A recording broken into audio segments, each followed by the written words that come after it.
Oke, halo, balik lagi ke Zenius Learning Podcast. Jadi sekarang gue mau ngelanjutin nih obrolan yang sebelumnya. Jadi kalau misalnya kalian baru lihat yang sekarang, sebenarnya kita ada video pertamanya nih ngebahas atau ngomongin tentang si scoring IRT ini. Jadi ini lanjutannya. Kenapa perlu lanjutan segala? Karena scoring IRT ini lumayan kompleks ya menurut gue. Dan kayaknya memang nggak tahu deh, pokoknya buat gue lumayan kompleks. Jadi agak panjang nih ngebahasnya. Kita recap dikit aja. Intinya di IRT scoring itu nggak kayak scoring yang lama atau perhitungan yang lama, yang mana kalau lu bener ya lu dapat skor sekian, kalau misalkan lu salah dapat skor sekian terus dijumlahin gitu aja. Enggak, tapi sekarang tuh ada karakteristik tiap soalnya. Jadi apakah soal itu karakteristiknya susah atau apa, bisa ngebedain tadi ya diskriminatif, terus apa lagi sama pokoknya dihitung deh karakteristik tiap soalnya. Ada 3 parameter tadi, parameter A, B, C. Nah ini hitungnya belum terlalu kebahas nih, ntar mungkin bakal dibahas sekarang ya. Sama ada theta nih yang baru lagi nih, yang belum kebahas juga di video sebelumnya. Di theta ini yang adalah sebuah angka kan, yang menjelaskan atau mendeskripsikan kejagoan seseorang gitu ya. Oke, nah gimana tuh menghitung atau cari tahu si theta sama si yang parameter tadinya itu gimana tuh? Boleh, jadi dari awal kan tadi kita dapat yang di step 1 ini ya? Iya, yang tabel tadi ya? Yang tabel, ya. Jadi kalau misalnya dari jawaban-jawaban siswa itu kita ubah jadi tabel 1, 0, 1, 0 gitu ya. Dari situ kita bakalan nebak kan, kayak tadi kita profiling karakter soalnya nih, ada A, B, C. Misalnya contoh deh, misalnya soal nomor 2 ya, yang paling susah nih ya, kita lihat B-nya itu 2,9 misalnya. Dan itu tuh ngitung B-nya pakai ini ya, pakai ada persamaannya, ada rumusnya? Ada, kita bilangnya namanya itu maximum likelihood estimation, MLE gitu.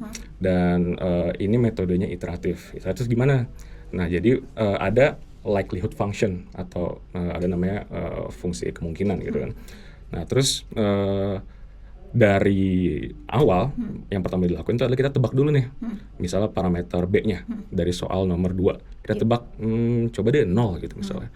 Oke, kalau misalnya 0, likelihood function-nya jadi berapa nih kemungkinan kalau misalnya si soal nomor 2 ini B-nya 0, misalnya 10 gitu misalnya.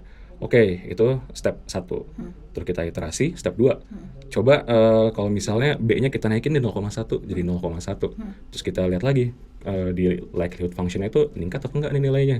Oh, ternyata ningkat nih. Gitu. Oh, ningkat. Oke, berarti apa yang gue mesti lakukan berikutnya? Gue naikin lagi 0,1. Nah, dan itu dilihat lagi likelihood function-nya apakah meningkat atau enggak, karena kita mau nge-maximize atau meningkatkan setinggi mungkin dari kemungkinannya. Mencari yang paling maksimum atau yang paling mungkin ya. Yes. Dan itu dilakukan terus sampai misalnya contohnya di sini soal nomor 2, 2,9 kan dapat nih misalnya likelihood value-nya berapa, nilainya berapa. Terus dinaikin 2,91 misalnya. Ternyata likelihood function-nya tuh naiknya tuh tipis banget, nggak naik secara signifikan. Oh ya udah kita stop di 2,9. Berarti skor parameter B dari soal 2 itu adalah 2,9. Yes, yang gitu. Paling mendekati kenyataannya. Iteratifnya itu yang itu dicoba pada pola jawaban ribuan kandidat. Yes, itu baru satu soal. 160 sekian soal tuh ya, dan masing-masing soalnya 3 parameter itu yang kita lakuin. Makanya kenapa kalau misalnya dilakuin manual tuh bakalan panjang banget dan ribet banget gitu. Jadi emang kita the best way ya pakai komputer sih. Oh gila. Oke. Jadi berarti untuk dapat satu parameter doang nih, parameter B doang dari satu soal itu tuh ngambil data dari ribuan jawaban anak-anak plus diulang supaya dapat angka yang paling mendekati sama kebenaran. Bener. Gitu ya. Wow. Kayak gitu. Oh, oke. Berarti harusnya sebenarnya hasil scoring IRT itu cukup akurat sih untuk mendeskripsikan populasi ya. Kata kunci di IRT itu populasi. Jadi kayak misalnya ada tryout nih. Tryout orang, gue ikut tryout di tempat gue aja deh. Yang ikut cuma 10 orang. Pakai IRT. Ngapain udah? Ngapain nilai aja. Karena cuma 10 doang kan. Nah, walaupun ada yang bilang bahwa IRT itu tidak tergantung pada jumlah kandidatnya, bisa dihitung juga. Tapi menurut gue kalau populasinya besar mendekati populasinya peserta SNBT itu prediction powernya lebih bagus. Karena yang dilihat si populasi yang sama yang ikut SNBT nanti. Nice. Oke. Gitu. Berarti kalau gitu nih OAT dikit. Berarti buat anak-anak kalau mau ikut TO berarti lebih baik dia ngajakin teman-temannya sebanyak mungkin ya. Supaya skornya makin dekat. Abang-abang di luar ya ajak enggak sih. Terus jadi beda. Jauh itu.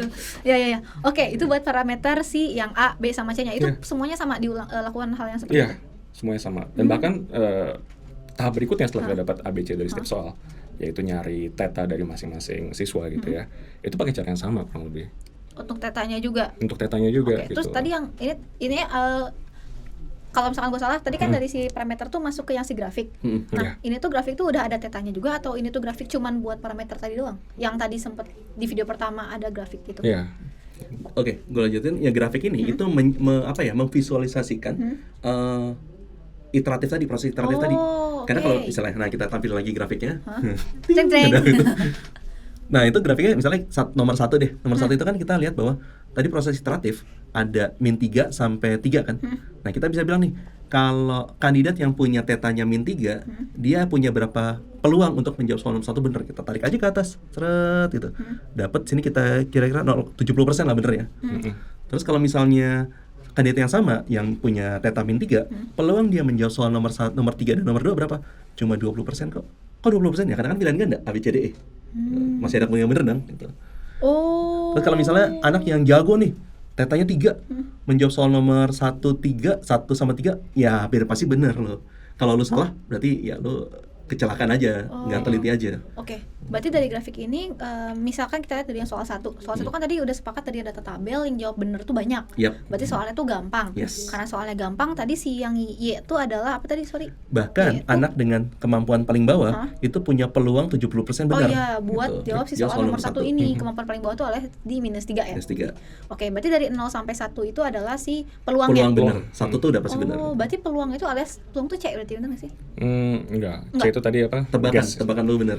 Random Oh, selection. beda berarti. Ini berarti peluang kalau seseorang bener aja. Gabungan dari A, B, C. Peluang lu jawab soal ini bener dengan teta lu berapa? Oh, oke. Berarti kalau gitu soal 1 kan dia posisinya di sana. Berarti dengan asumsi soal ini gampang sehingga orang yang dengan kemampuan yang paling kecil pun itu tuh bisa jawab punya 70% buat jawab benar. Sedangkan kalau kita lihat di soal 2 sama soal 3 yang relatif lebih susah daripada soal 1, orang dengan kemampuan yang di minus 3 tetanya pun dia masih punya peluang 20% alias teta di 1 dari 5 ya. Oke. Berarti kalau gitu antara soal 2 sama soal 3 perbedaannya adalah yang soal 2 berarti jelas lebih susah ya, bener nggak? Kenapa coba sih kalau karena kalau lihat dari grafiknya si soal 2 ini buat orang yang tetanya lebih tinggi alias kemampuannya lebih tinggi. Let's say di nilai di 1 deh, di teta 1 di soal nomor 2 tuh masih sekitar 20-an% juga. Sedangkan soal 3 peluang benernya itu ada di berapa sih? Sekitar 0,5 berarti 50%-an. Makanya soal 2 lebih susah daripada soal 3. Wah, gila, gue ngerasa pinter banget bisa ngebaca ini. Pusing banget gue. Oke, lanjut. Bahkan kita bisa lihat misalnya soal nomor 3 tuh susah banget gak sih? Iya, anak-anak dengan kemampuan teta kan kemampuan tadi ya. Kemampuan 3 aja itu peluang menjawab soal nomor 2 tuh masih kecil ya? 50% gitu. Oke. Jadi ini emang lumayan ribet ya ngemahamin ininya, tapi kalau udah kebayang gue lebih kebayang nih sekarang bentukan cara ngitung IRT itu kayak gimana. Oke. Terus tadi terakhir berarti udah sampai grafik teta, cara ngitung teta gitu ya misalnya. Kan pertanyaannya, kok tahu tetanya gue segini-gini? Oh iya benar. Iya, pada akhirnya kan kita nemu kan, teta gue segini-segini, teta lo berapa gitu. Gimana sih caranya? Jadi kan tadi di sebelumnya kita nemu parameter karakteristik soal yang ABC itu kan. Dari parameter karakteristik soal itu kita dapat kurva-kurva yang kayak di diagram-diagram ini kan. Kayak gini. Nah, misalnya kita mau cari IRT atau tetanya si Joni di sini misalnya. Yang nilainya benar semua itu. Yang benar semua gitu kan. Seperti yang kayak pas kita nyari ABC tadi iteratif, yang pertama kita lakukan kita tebak dulu nih. Joni, oke kita tebak deh berapa tetanya misalnya. Misalnya 0 gitu misalnya. Standar, kita mulai dari 0 deh. Ya, itu standar. Yang tengah-tengahnya ya soalnya. Standar. Jadi pom bensin nih. Itu ya. Pasti pras dong. Pasti pras. Gimana? Diterusin lagi nih. Oke lanjut. Terus. Oke, misalnya Joni 0 nih. Nah, kalau misalnya teta dia 0, maka kayak yang tadi gue bilang pakai maksimum likelihood. Jadi kita ada fungsi likelihood.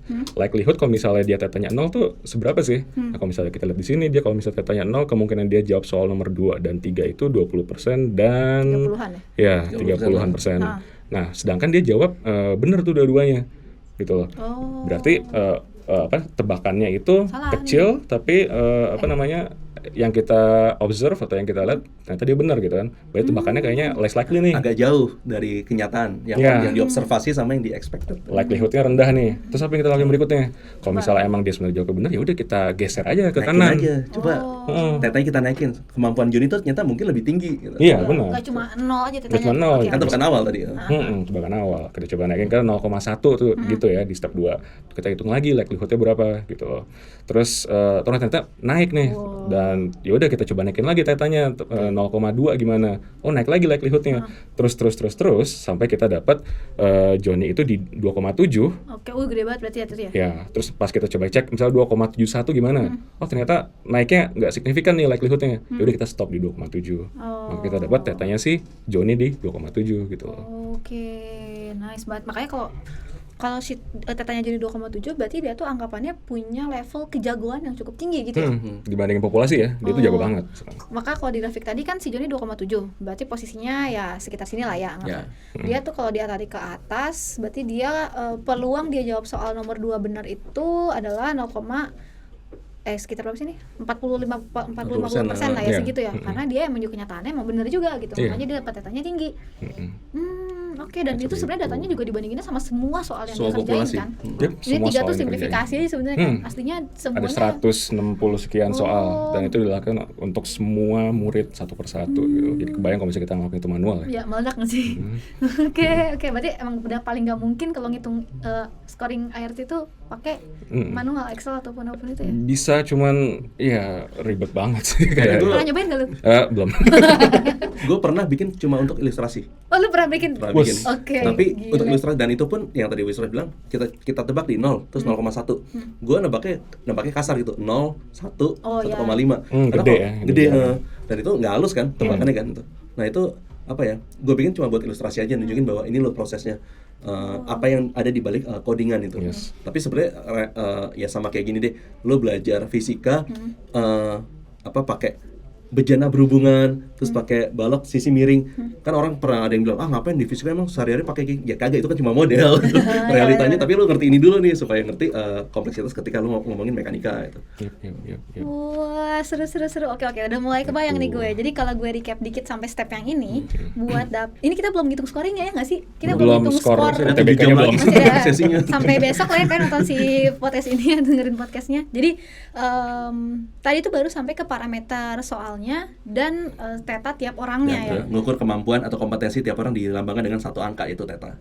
Oke. Nah udah selesai kayak gitu, berarti kan si parameter tadi dihitungnya dengan, ini gue recap dikit ya, kalau salah kasih tahu, si parameter soal itu dihitung dengan cara iteratif sama kayak ngitung teta sebenarnya. Untuk ngelihat kalau ya sesuai sama karakteristiknya tadi ya. Kalau buat yang B itu parameter B itu ngelihat kesulitan soalnya, kalau yang A itu buat gimana si soal ini mampu membedakan mendiskriminasi. Ini soalnya diskriminasi tinggi. Soal ini rasis jahat banget. Baru gue ngomong jokes itu juga telat. Keduluan gue ya. Iya, keduluan. Gue tadi bingung kan kata-katanya apa ya, rasis bener. Oke, jadi A tuh ngelihat kerasisan, dia tuh rasis banget gitu ya. Oke. Berarti semakin si A ini angkanya tinggi, dia semakin rasis. Semakin bisa mendiskriminasi. Oke, jadi walaupun dia bisa ngebedain, anjir lu mah kasar.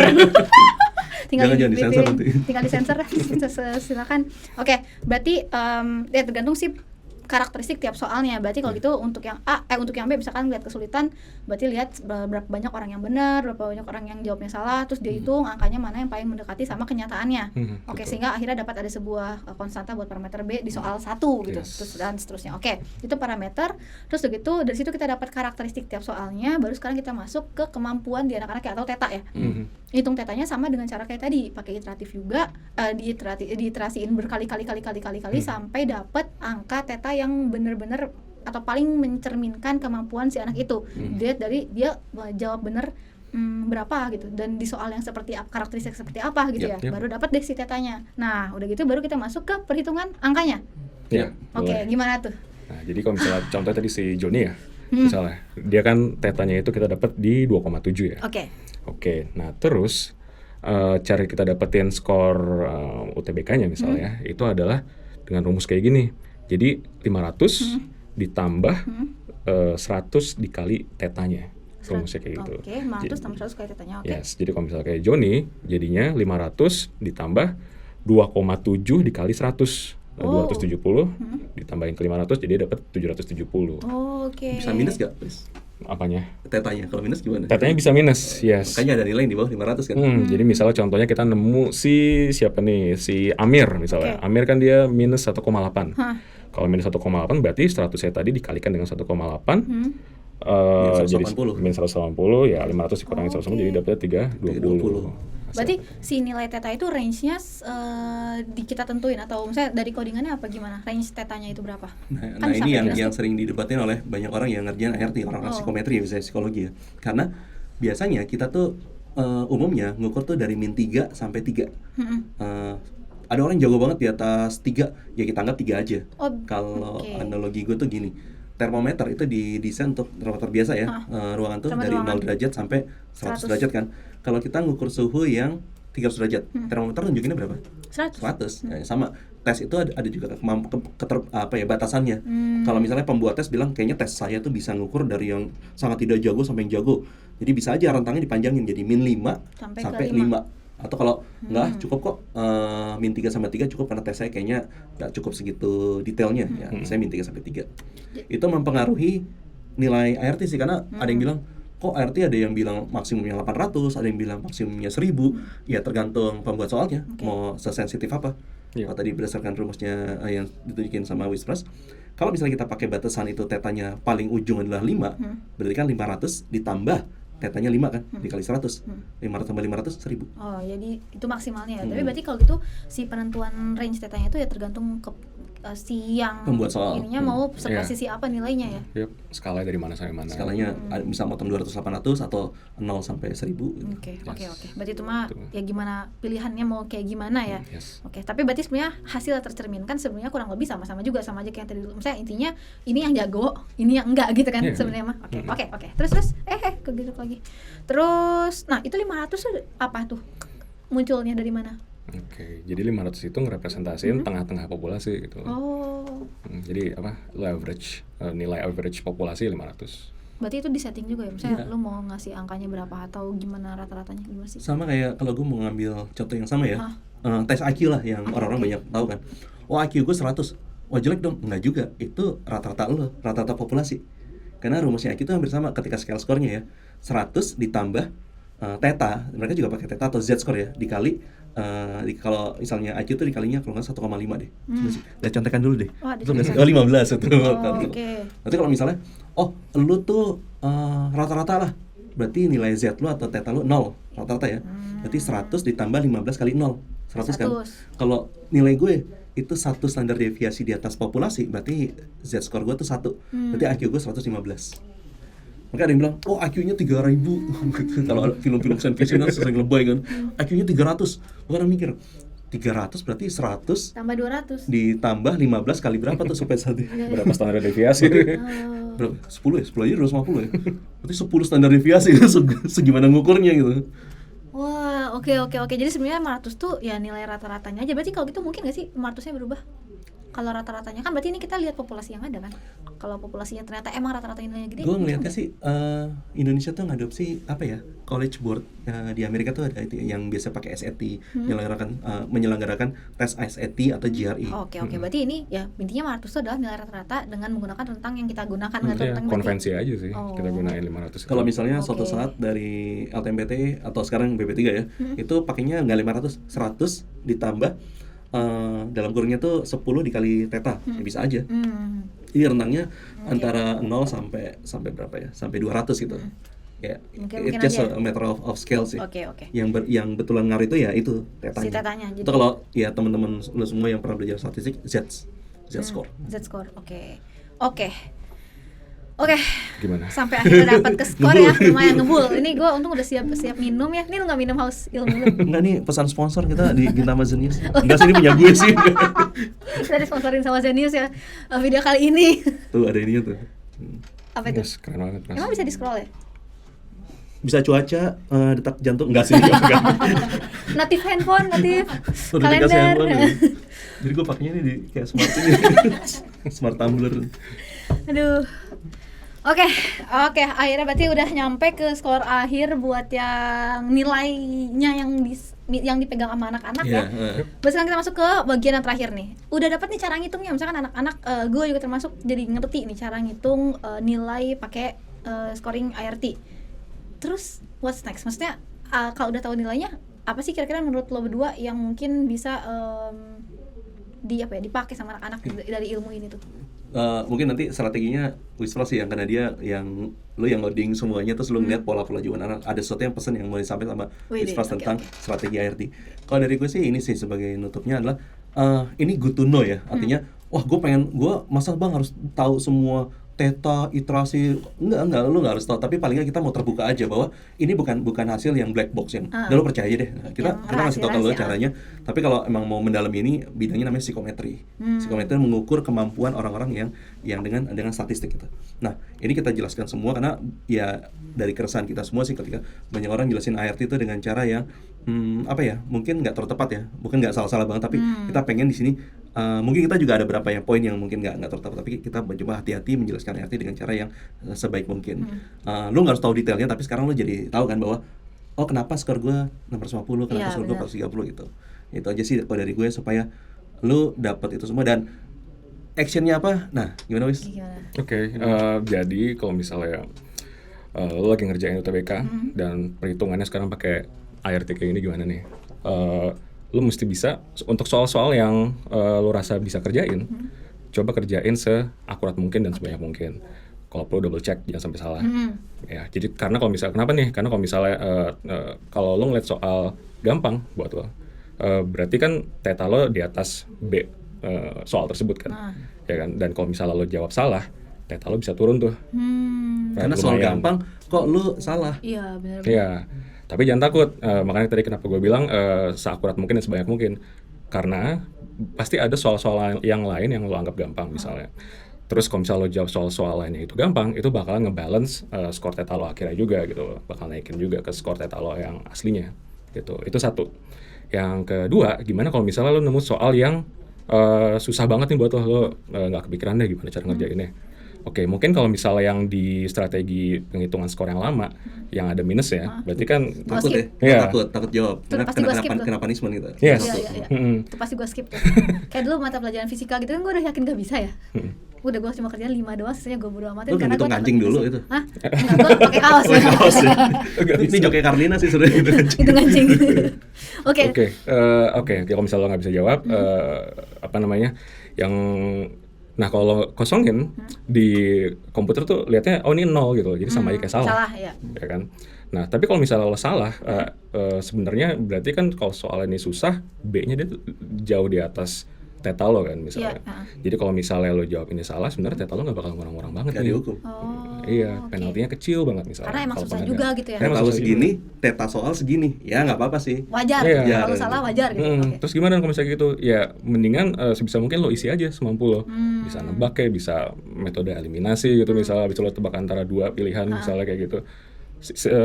Kalau misalnya lo jawab benar misalnya kebetulan, theta lo bisa naik banget soalnya. Karena soalnya susah gitu ya, semua orang tuh salah. Ya, banyak yang salah, sedangkan dia gambling nyobain ngasal terus dapat benar, ya tetanya bakal jadi naik banget, sehingga berarti reward yang didapetin itu jauh lebih banyak daripada punishment yang mungkin diterima ya. Kalau misalkan nggak ngejawab atau jadi ya kalau ngasal kan masih ada peluang salah juga ya. Tapi itu nggak terlalu signifikan. Yes. Oke. Terus apa lagi ada lagi? Kayak 2 itu aja sih. Oke. Wah, nice sih. Ini beda banget kayaknya karena cara ngitung cara ngitung nilainya beda sama yang lama. Jadi ya strategi yang kita lakukan juga harus menyesuaikan sama cara penilaiannya ya. Oke, ini kayaknya poin yang paling penting di yang tadi sih kalau kata gue di sepanjang video ini, karena cara ngitungnya gue setuju sama kayak Pras, nice to have ya, nice to know. Tapi kalau misalkan lu nggak harus hafal 500 ditambah theta dikali, itu nggak perlu gitu kan. Yang penting lu tahu cara ngitungnya biar biar tadi strateginya bisa lu sesuaikan sama si ujian lu saat ini gitu kan, sama skornya udah disesuaikan nih strateginya. Jangan jadinya lu nggak berani ngasal atau nggak berani nembak karena lu takut dapat punishment yang kurang oke, padahal sebenarnya nggak ada nih. Kalau lu ngerti cara ngitungnya kan lu barunya ngerti ya sekarang ya, jadinya kayak gue nggak apa kalau ngasal. Nah lu jadi tahu kan, makanya perlu nih informasi tentang ini. Dan menurut gue ini menarik juga sih buat ngenalin si karakteristik soal ya, mungkin dari sisi orang-orang yang bikin soal gitu ya, atau bikin soal-soal buat latihan, buat apapun itu. Ini jadinya juga informasi tambahan yang oke, karena kita jadi tahu bahwa tiap soal tuh punya karakteristik yang berbeda-beda sama soal yang lainnya gitu ya. Oke, ada lagi nggak yang gue kelewatan atau mungkin kalian mau tambahin lagi? Terakhir ini mungkin takutnya gue lupa ya. Ketika strategi yang dipakai tadi kan kita nyari strategi adalah kita maksimalin peluang kita untuk jawab soal, tapi tetap aja kita ya kalau bisa jangan membabi buta. Oke, gue ngasal semua gitu. Ya, tetap kita harus lihat kayak tadi yang Wisnu bilang kan metode eliminasi kan. Ya pastiin juga kalau emang lo menembak ya kecilin dulu deh peluangnya. Kayaknya yang ini nggak mungkin, nggak mungkin ini. Terus, nah yang kedua nilai IRT itu tergantung populasi. Jadi kalau misalnya gue ikut di ini nih di tahun ini, kok gue fail ya IRT gue segini, terus apakah gue tahun depan gue usah ikut lagi, toh gini-gini juga ya, lu nggak pernah tahu populasi di tahun depan tuh kayak gimana gitu ya. Kalau gue mau contohin dulu, gue tingkat pertama satu yang nggak lulus fisika dasar karena dapat nilainya D, nilai gue tuh 68 D. Terus gue ikut tahun berikut sama angkatan bawah gue, nilai gue tuh 88 A dong, C karena populasi lu angkatan bawah gue tuh tinggi banget. Coba gue ikut sama angkatan gue yang dongo itu dapat A. Parah teman-teman angkatannya Pras nih. Sama-sama gitu. Artinya itu kayak menyadarkan gue kayak iya ya, lo tergantung populasi lo gitu. Jadi jangan khawatir ketika gue gap year, apakah gue gagal, ya jangan mikir negatif dulu bahwa populasinya beda. Dan lo kerjain sebaik mungkin, sebanyak mungkin, seakurat mungkin. Dan TO di Zenius itu berarti udah pakai sistem ini kan ya? Iya kan? Sekarang semuanya pakai kayak gitu kan. Berarti scoring yang mereka dapetin ya dari hasil IRT ini. Berarti kalau kayak gitu bagus juga buat teman-teman yang udah ikutan TO Zenius buat ngajakin teman-temannya lagi buat ikut TO Zenius, ya nggak sih? Karena biar populasinya makin mirip sama kenyataan nanti buat pas SNBT-nya, ya kan? Oke, jadi gitu tuh teman-teman semua ya. Diajakin semuanya buat ikutan TO bareng-bareng biar kalian punya gambaran yang lebih mendekati akurat dibandingkan dari TO-nya cuma sedikit yang ikut. Karena ya udah kalian kan pengen ngejarnya PTN yang kalian mau ya. Jadi kalian pengen dapat nilai yang seakurat mungkin dong, bukan nilai sebesar-besarnya, ya kan? Nilai sebesar-besarnya berarti di sini nggak relevan, ya nggak sih? Iya, tergantung. Bisa nggak relevan maksudnya. Kalau populasinya emang, ya bisa sih nilainya tetap tinggi karena ratingnya gini. Intinya bukan ngejar angka, tapi ngejar kalian ranking atas. Karena ini kan SNBT itu dan UTBK itu tes seleksi ya. Kalau tes evaluasi kayak ujian akhir sekolah atau UN itu ada batasnya segini, lu harus lulus. Kalau ini batasnya apa? Ya batasnya adalah populasi itu sendiri. Lu cuma perlu sedikit lebih di atas dibandingkan teman-teman lu yang masuk jurusan itu. Atau ada quotes lain nggak? Iya, gue ada dengar ada quotes lain dari sini nih. Iya, gue bilang analoginya gini sih. Kalau misalnya tes evaluasi itu kayak lu ketika lu dikejar beruang, lu nggak perlu yang paling cepet, lu cukup lebih cepat dibandingkan temen yang paling lambat. Nah, untuk tes seleksi kan ini. Karena tes seleksi temen lu dimakan beruang. Iya, gitu. Jadi kata lu nggak percaya yang paling cepet, pastiin aja temen lu talinya sepatunya itu serimpet gitu. Jadi gini cara lu main board game Pras. Gitu. Nggak heran sih gua. Gitu. Ya, lu cuma perlu lebih tinggi lah skor IRT lo dibandingkan rata-rata orang-orang yang masuk pilihan jurusan itu. Biar mereka yang dikejar makan beruang. Aduh, intinya berarti lebih ke yang penting lo lebih tinggi, angkanya mau berapa ya jangan jadiin patokan banget karena bisa jadi tiap tes juga bisa jadi berarti angka paling tingginya beda-beda ya berarti ya. Tiap populasi beda, tiap jurusan beda, tiap fakultas beda. Oke, kayaknya cukup kalau gitu udah lumayan nih. Gue dapat informasi tentang IRT, tentang apa yang bisa kita pakai dari situ untuk ujiannya. Udah cukup kali ya? Udah nggak ada yang tambahin lagi? Full. Udah full. Gue udah panas gitu kan ya, lumayan ya. Udah gue bawa buku catatan, gue bawa pulpen, emang efek gue bawa air putih nih, aus ilmu ya kan. Ini udah berfungsi banget ya, menjernihkan dan menenangkan pikiran kita yang lumayan kalut akan nilai ini ya. Gue selalu sama lu udah ngodingin ini ya semua ya. Terima kasih kalau gitu, informasinya sangat berguna. Mungkin nanti next time ketemu lagi sama teman-teman di podcast berikutnya. Thank you udah dengerin, dadah. Terima kasih semua.